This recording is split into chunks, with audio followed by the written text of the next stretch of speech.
Hello नमस्कार दोस्तों, study point 9 YouTube channel पे आप सभी का स्वागत है। मैं इंडिया पॉलिटी की आज 7th नंबर क्लास लेकर आया हूँ। आज 7th नंबर एपिसोड है जिसके अंदर हम पढ़ेंगे संविधान के अनुच्छेद के बारे में। पहले जितनी भी क्लासें हुई हैं वो पॉलिटी के जो संविधान का विकास और उसका इतिहास क्या रहा उसकी, और साथ ही साथ प्रमुख अनुच्छेद ये हमने पढ़े थे। अब पढ़ने जा रहे हैं अनुच्छेद नेक्स्ट। उससे पहले मैं बता देना चाहता हूँ ये क्लास एसएससी, रेलवे जैसे सभी एग्ज़ाम, सीआरपीएफ, आर्मी, एयरफोर्स सभी एग्ज़ामों के लिए फ़ायदेमंद साबित होने वाली है। सभी कंप्लीट एग्ज़ाम जो भी प्रतियोगी परीक्षा होती हैं उनके लिए रामबाण साबित होने वाली है। और देखिए साथ ही साथ हमारे चैनल के ऊपर बीएसटीसी का और पीटीटी का स्पेशल कोर्स चल रहा है जिसके अंतर्गत बैच चल रहा है, जिसके अंतर्गत बीएसटीसी पीटीटी के लिए हिंदी पढ़ा रहे हैं हमारे सीताराम जी सर, और मास्टर माइंड जिसे रीजनिंग के बादशाह कहते हैं वो किशोर सर हमारे बीएसटीसी बेंच के अंदर रीजनिंग पढ़ा रहे हैं। ये रीजनिंग बीएसटीसी लेवल की नहीं है, ये लेवल एसएससी और एसएससी जैसे लेवल की है, बैंकिंग जैसे लेवल की पढ़ा रहे हैं। और फिर तिरंगा सीरीज के अंदर पढ़ा रहे हैं मुकेश सर जो राजस्थान का सामान्य ज्ञान पढ़ा रहे हैं, और साथ ही साथ मैं लेकर आ रहा हूँ वहाँ पे करंट अफेयर्स।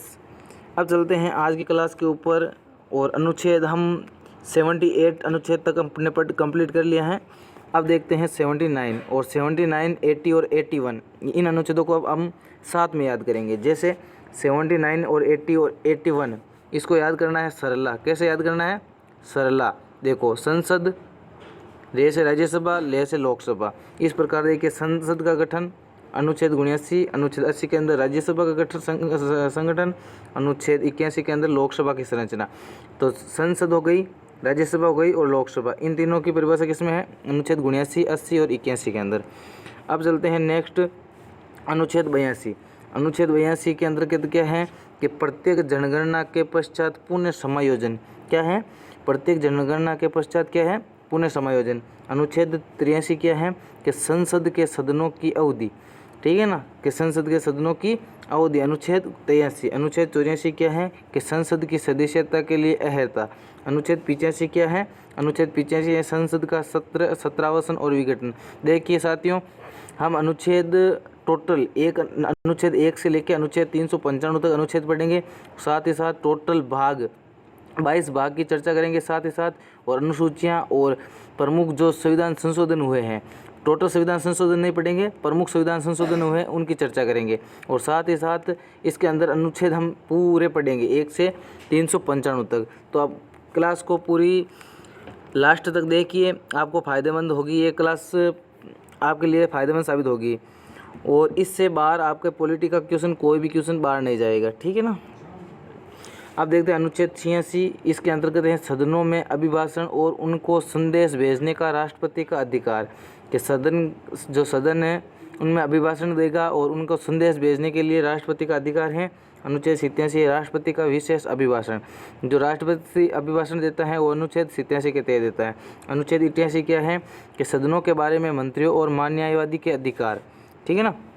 फिर आता है संसद के अधिकारी। देखिए संसद के अधिकारी कौन सा अनुच्छेद है? अनुच्छेद 89 से 98 तक क्या है कि संसद के अधिकारी हैं। देखिए अनुच्छेद 89 में के अंदर क्या है कि राज्यसभा का सभापति होगा और उसके उपसभापति होगा। कौन?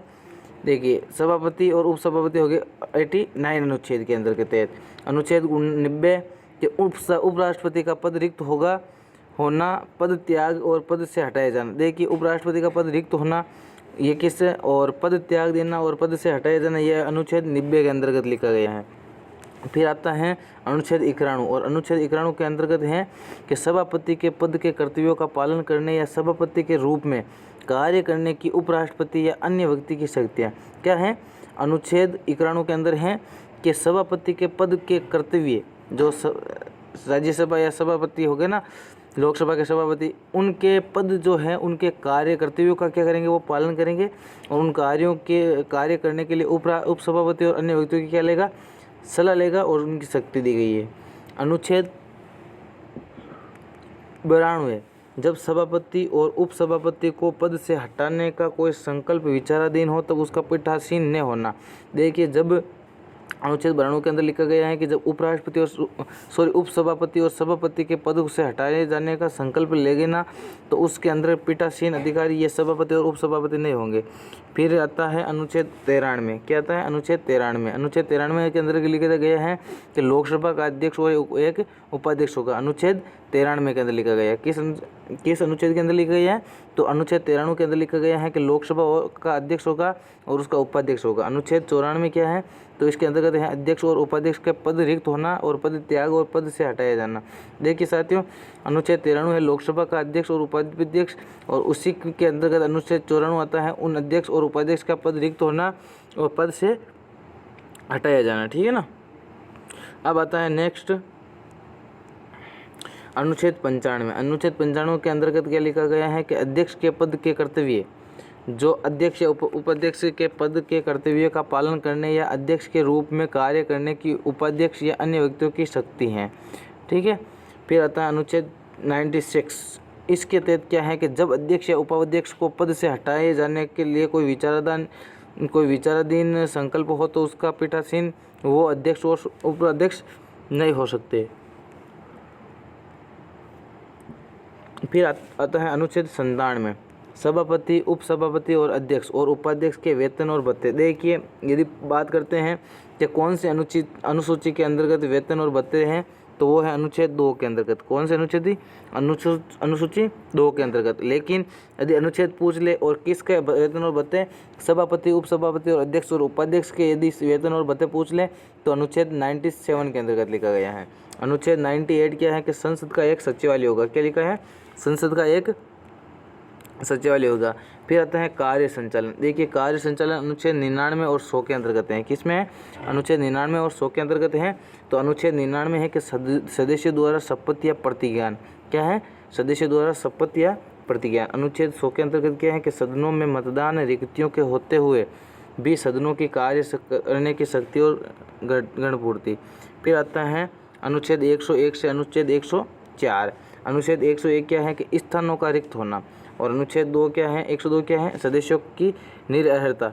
फिर आता है अनुच्छेद 103 आता है, जिसके अंतर्गत लिखा गया है कि सदस्यों की निरर्हता से संबंधित प्रश्नों का विनिश्चय। फिर आता है अनुच्छेद 104 आता है, जिसके अंतर्गत लिखा गया है कि अनुच्छेद 99 के अधीन शपथ लेने या प्रतिज्ञान करने से पहले या अहिर्त न होते हुए या निरहृत किए जाने पर बैठक और मत देने के लिए शक्ति, यह अनुच्छेद 104 के तहत है। फिर आता है संसद और उनके सदस्यों की शक्ति और विशेषाधिकार और उनकी उगतियाँ, ये अनुच्छेद 105 और 106 के अंतर्गत है। 105 और 106 अनुच्छेद यदि आपसे पूछ लें तो इसके अंतर्गत है कि संसद और उनके सदस्यों की शक्ति। अनुच्छेद 105 लिखा हुआ है कि संसद के सदस्यों की तथा उनके सदस्यों और समितियों की शक्ति, विशेषाधिकार आदि।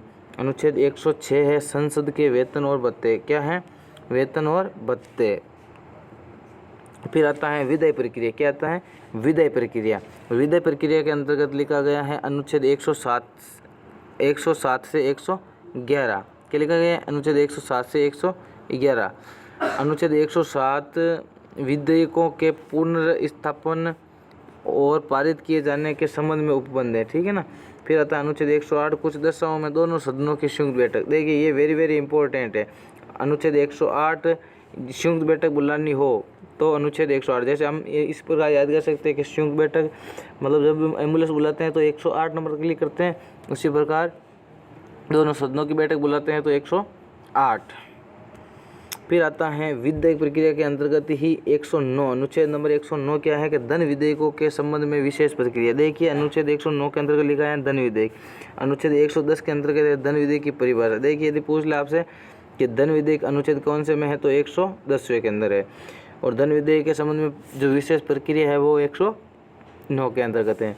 फिर आता है अनुच्छेद 111। इसके अंतर्गत लिखा गया है कि विधेयकों पर अनुमति, कहीं है विधेयकों पर अनुमति देगा।